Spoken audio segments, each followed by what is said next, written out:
पंचशील वाली साड़ी ला दो पिया, नीली नीली रंग में सज जाऊं साजना। भीम के विचार दिल में बसाई के, तोहरे नाम लिख दी जिंदगानी पिया।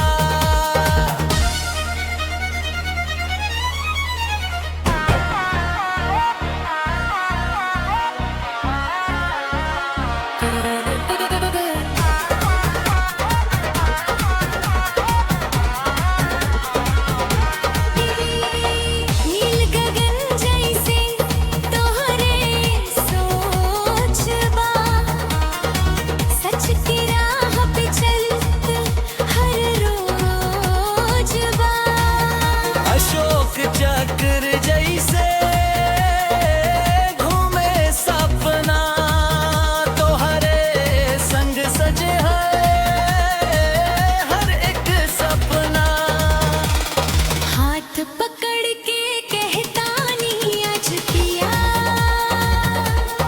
नील साड़ी में बैठा पिया। पंचशील वाली साड़ी ला दो पिया, नीली नीली रंग में मैं सज जाऊं साजना।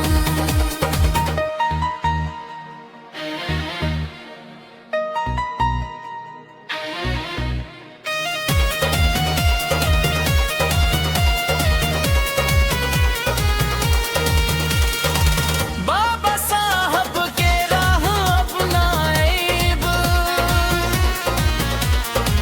प्यार में भी जतनी भाईब।